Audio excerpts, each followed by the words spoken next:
Shalom jemaat-jemaat yang Tuhan kasihi. Saya saat ini sedang ada di USA, di kota Chino Hills. Saya sedang menantikan kelahiran cucu yang kedua. Tapi sementara itu saya ada di kota di mana kami sedang mengalami hampir total lockdown. Di mana saudara kami tidak bisa banyak keluar dan kondisi bisnis yang sangat saudaraku memprihatinkan. Kondisi yang sangat-sangat berat. Kita hidup di masa yang amat sukar, saudara. Nah, karena itu melalui video ini, saudara, saya ingin menyampaikan bagaimana sebagai orang percaya kita bersikap, saudara. Dan bagaimana kita bisa bertahan di masa yang sukar ini. Kita tetap tegar di masa yang sukar. Karena itu, saudara, hari ini saya mau menyampaikan prinsip-prinsip dari firman Tuhan yang nanti bisa dipakai di dalam ibadah-ibadah, di komsel-komsel, di kompak-kompak, selama dalam masa di mana kita harus beribadah di tempat-tempat yang saudaraku secara pribadi ataupun secara kelompok kecil. Nah, karena itu saudara, saya akan mengambil hari ini firman Tuhan dari kitab Yudas, di mana ketika orang Yahudi sedang mengalami penderitaan yang berat karena aniaya, karena kesulitan ekonomi, karena kesulitan sosial yang ada, saudaraku, mereka harus bertahan tetap tegar di masa yang sukar. Nah, karena itu saya mengambil, saudaraku, hari ini dari kitab Yudas ini.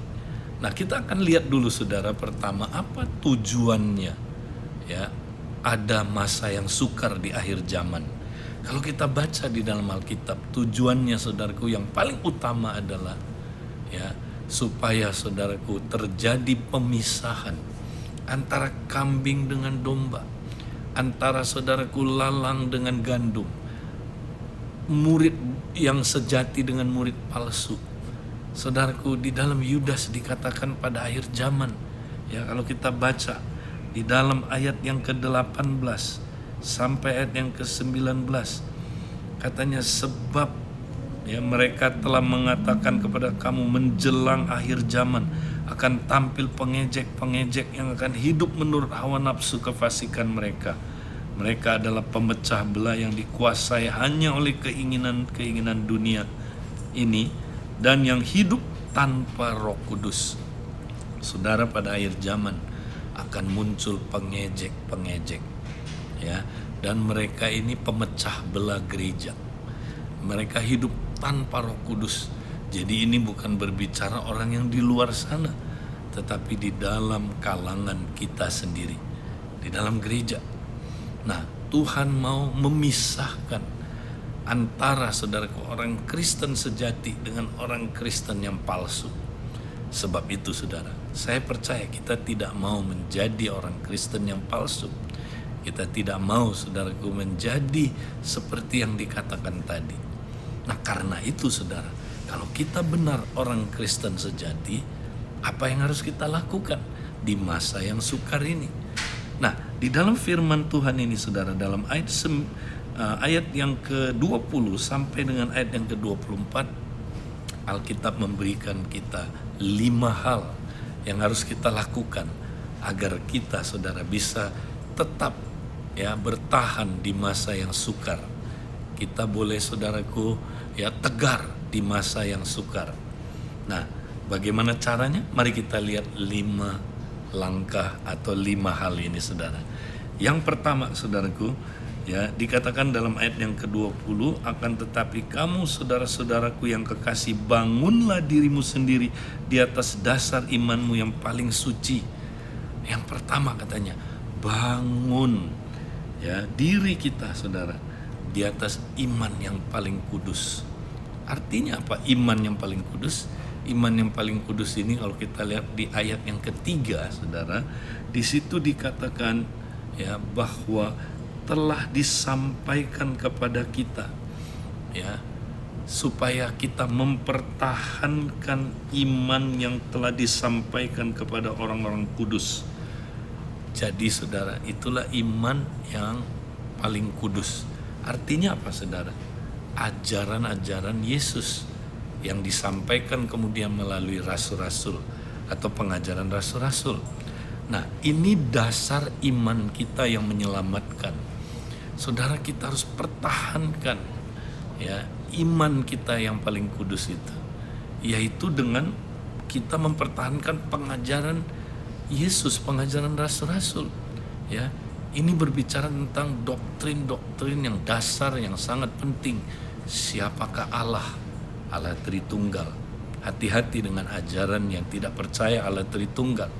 Ya, siapakah Yesus? Yesus adalah Allah 100%, manusia 100%. Ya, dan saudara, siapakah Roh Kudus? Dan kemudian saudara, ajaran tentang keselamatan. Ya, kemudian ajaran tentang manusia ciptaan yang baru. Nah, ini penting saudara. Ini ajaran-ajaran Yesus dan rasul-rasul yang telah disampaikan kepada kita, harus kita pertahankan ya, dan kita harus percaya, jangan menyimpang. Hati-hati, karena pada akhir zaman ini akan ada bidat-bidat yang menyimpang dari ajaran itu saudara, dan itu menyesatkan. Kalau saudara menerima ajaran yang salah itu, saudara akan disesatkan. Saudara tidak akan bertahan di tengah masa yang sukar ini. Pertahankan iman yang paling kudus itu. Bangun diri kita. Nah, kata bangun saudara di sini itu bisa berarti pribadi, bisa berarti saling membangun. Dua-duanya benar. Ya, makanya bahasa Inggris kata kamunya itu jamak. Ya, jadi saudara, sebenarnya artinya kita harus bangun diri kita di atas dasar iman yang paling kudus itu dengan cara saling membangun saudara. Jadi ini nggak sendiri. Kita perlu saling membangun di tengah masa yang sukar. Ketika kita saling kumpul, saling membangun saudara, kita dikuatkan. Kita nggak akan lemah, kita nggak akan luntur, kita nggak akan terseret dan akhirnya murtad saudara. Ya, tapi kita akan bertahan. Kita nggak akan saudara ketakutan. Banyak orang hari-hari ini sedang ketakutan saudara akan virus corona, ketakutan tentang kesulitan-kesulitan yang dialami. Tapi ketika iman kita kuat saudaraku, iman mengalahkan ketakutan. Karena musuh ketakutan adalah iman. Jadi harus kita punya iman yang kuat saudaraku, maka kita nggak akan takut. Ya, itu yang pertama saudaraku. Nah, kita perlu sungguh-sungguh praktekkan langkah ini. Nanti kita akan perdalam poin per poin saudaraku dalam ya pengajaran-pengajaran selanjutnya. Nah, sekarang yang kedua saudara, ya bagaimana kita tetap tegar di masa yang sukar. Nah, yang kedua saudara, dikatakan berdoalah di dalam Roh Kudus. Ya, sebab dikatakan berdoalah di dalam Roh. Ayat yang ke-20 bagian B. Nah, saudara, ini berkaitan dengan iman. Iman datang dari firman yang kita dengar, ya. Tapi juga saudaraku, iman diteguhkan lewat berdoa dalam Roh. Nah, apa artinya berdoa dalam Roh? Berdoa dalam Roh adalah berdoa yang dipimpin oleh Roh Kudus, saudara. Roh Kudus adalah pendoa syafaat di dalam diri kita. Dia menuntun kita supaya dia berdoa di dalam kita, saudara, melalui Yesus kepada Bapa, sehingga saudaraku dia bersyafaat lewat kita. Karena itu kita harus berdoa di dalam Roh. Ya, pada akhir zaman, saudara, Tuhan mau kita praktek berdoa di dalam Roh. Nah, berdoa dalam Roh itu salah satunya, bukan segala-galanya. Salah satunya adalah berdoa dalam bahasa Roh. Ya, sebab ketika kita berdoa dalam bahasa Roh, kita dipimpin oleh Roh, dan Roh kita yang berdoa di dalam tuntunan Roh Kudus. Wow, saudara-saudara, menurut riset saudara, ini sudah terbukti. Ketika kita berdoa dalam bahasa Roh saudara, maka kita membangun iman kita. Bukan hanya membangun iman kita saudara, tapi riset membuktikan bahwa orang yang berbahasa Roh saudara, maka imun sistem tubuhnya itu naik 30-40 kali 30 sampai 40%, ya. Dan ini saudaraku akan menolong kita ketika kita sering berbahasa roh, saudara. Saya percaya imun sistem kita kuat dan kita nggak akan bisa diserang oleh saudaraku coronavirus, ya. Kenapa? Karena imun sistem kita dibangun kuat. Bahasa roh, ketika kita saling berbahasa roh, saudara, berdoa, ya, Alkitab bilang kita mendoakan orang-orang kudus. Jadi kalau semua orang kudus berdoa pakai bahasa roh, kita sedang, saudaraku, mendoakan, saling mendoakan dalam roh yang dipimpin oleh Roh Kudus, sehingga orang kudus kuat mengalami, saudaraku, tantangan-tantangan di masa yang sukar ini. Jadi mari kita praktekkan berdoa dalam roh. Nah, saudara, itu yang kedua. Yang ketiga, kita lanjutkan. Dikatakan, saudaraku, di dalam ayat 21a, ya, peliharalah dirimu dalam kasih Allah. Nah, saudara, ini penting, ya.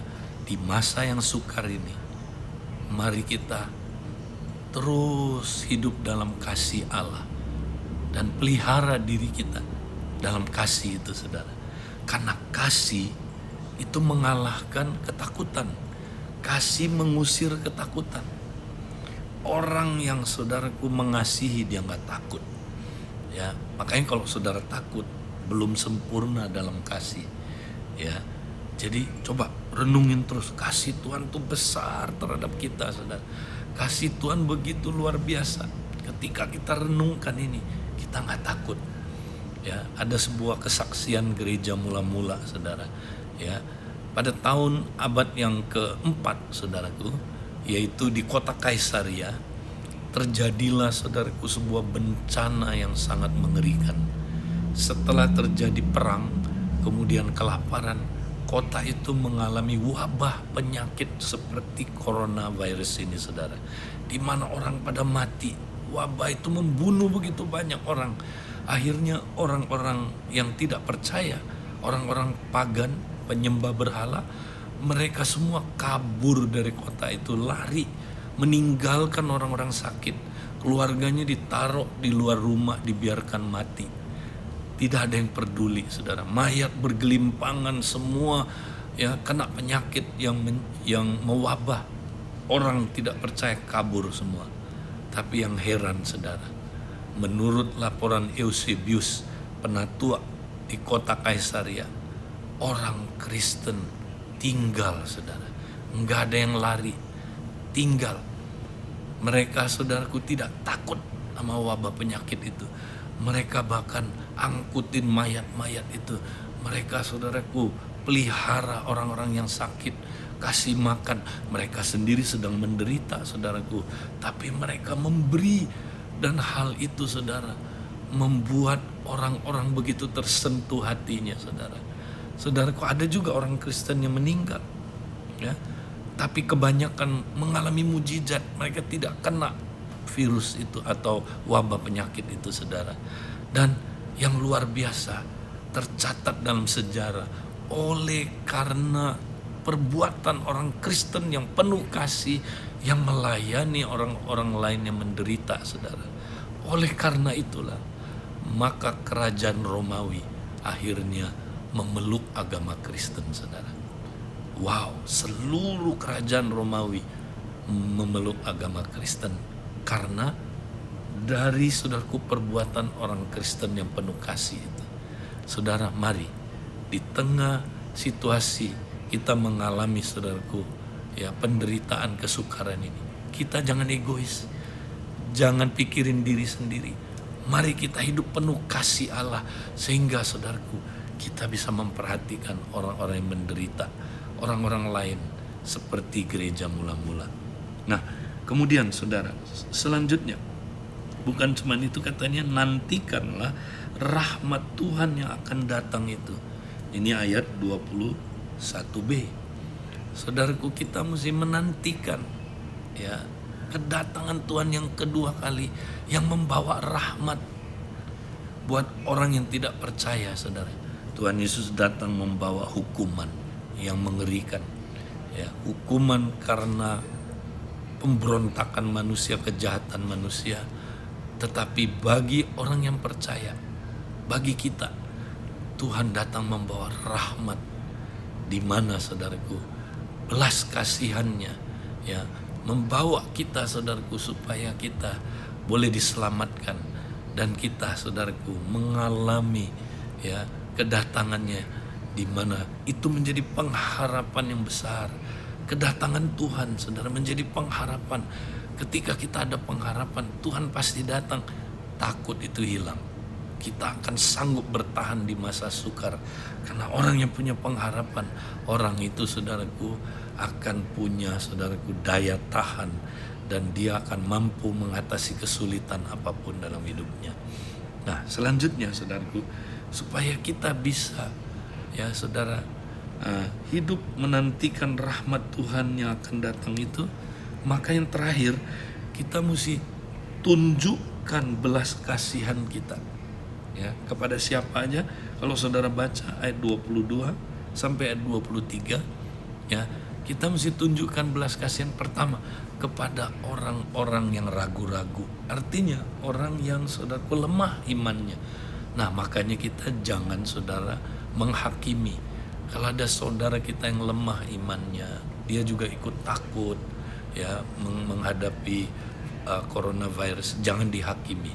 Tapi kita saudaraku kuatkan dia, kita teguhkan dia ya, supaya orang yang ragu-ragu saudaraku, orang yang lemah imannya dikuatkan. Kemudian siapa lagi yang kita mesti tunjukkan belas kasihan? Orang yang tercemar katanya, orang yang jatuh, orang yang terikat dalam dosa di masa sukar ini. Ada orang yang gak bangkit-bangkit saudaraku, sulit ya. Nah, kita mesti tolong dia. Tapi katanya jangan terlibat dalam dosanya. Kita tapi angkat dia, lepaskan dia dari keterikatan, ketercemaran itu saudara. Nah, tapi bukan hanya itu yang terakhir saudara. Ya, saya tambahkan ayat di mana saudaraku ya tujuan kedatangan Tuhan ya. Matius 24 ayat yang ke-14.